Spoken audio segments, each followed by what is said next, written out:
Good morning everybody, unless of course you're watching this video in the evening. In that case, good evening. And you're watching Time Travel TV, and today we're going further back than we ever have done before on this channel, all the way back to talk about the Battle of Marathon in 490 BC, before the birth of Christ.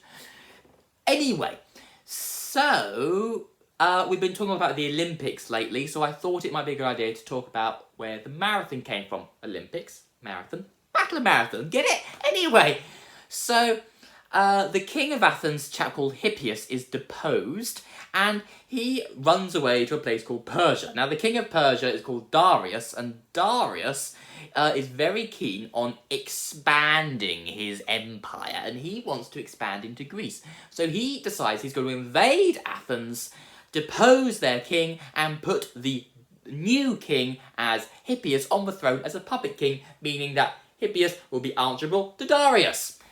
So, you can imagine that the Athenians weren't too chuffed with this idea, so they decide to go and defend themselves against the Persians by raising an army and asking the Spartans, "Hey Sparta, help us fight the Persians."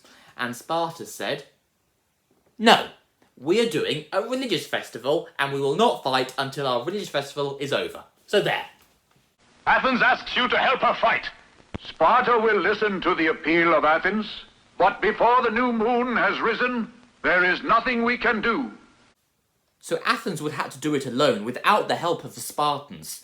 So 10,000 of their men, Athenian men, lined up on a rocky cliff edge overlooking where the Persians had landed.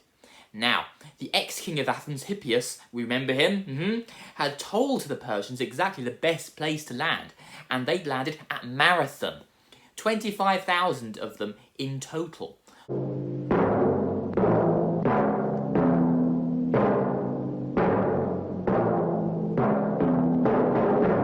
The Persian numerical advantage did not last long, however, for half the Persian army left to go and attack Athens itself, except we'll talk more about them in a minute.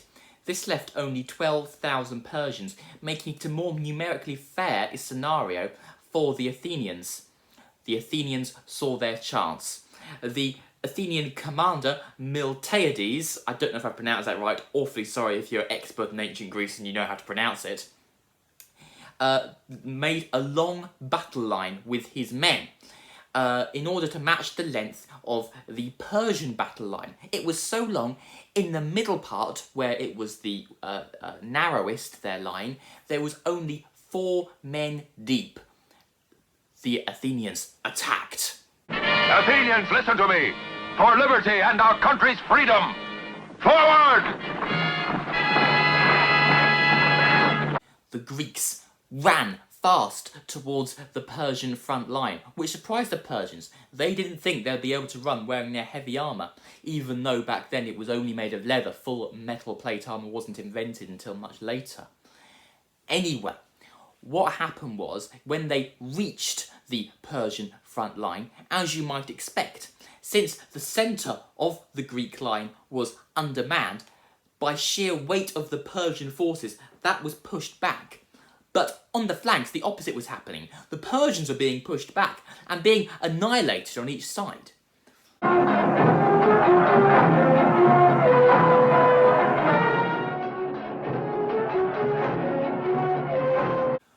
Once the Athenian troops on the wings had dealt with the Persians, they collapsed in upon the Persians in the centre, forming a circle around them, annihilating them.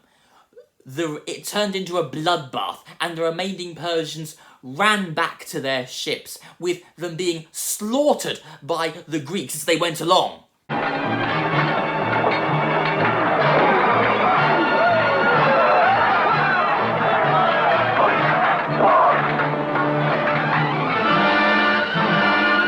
I'm sorry, I have absolutely no idea why that woman was there. Also, I don't know why all of a sudden all the Athenians are not wearing any clothes. The Giant Marathon isn't a very good film, but perhaps you should ought to watch it yourself and make up your own mind. But it's the only one I can find about the Battle of Marathon. Anyway, what happened is that after the Athenians' great victory, they thought, hang on, what about the other Persians who went to go and sack Athens. So they legged it 26 miles back to Athens. That's where you get the distance of the marathon from, 26 miles. Anyway, they got back and they found the Persian army in their ships waiting to destroy the city.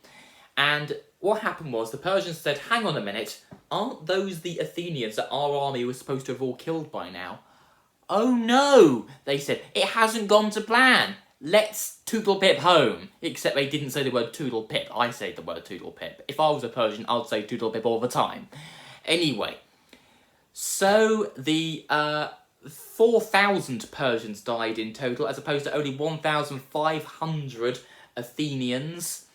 And the battle was a great success for the Athenians, and the Persians never came back. I say that Darius had a son called Xerxes who came back, who fought the Greeks at the Battle of Thermopylae, and everybody always loves the Battle of Thermopylae because it's the one where they have 300 Spartans. You don't get any Spartans in this battle, so nobody cares. Everyone only loves Spartans. Anyway, so I hope you enjoyed this video. If you did, please subscribe to Time Travel TV, and I'll see you next time. Cheerio!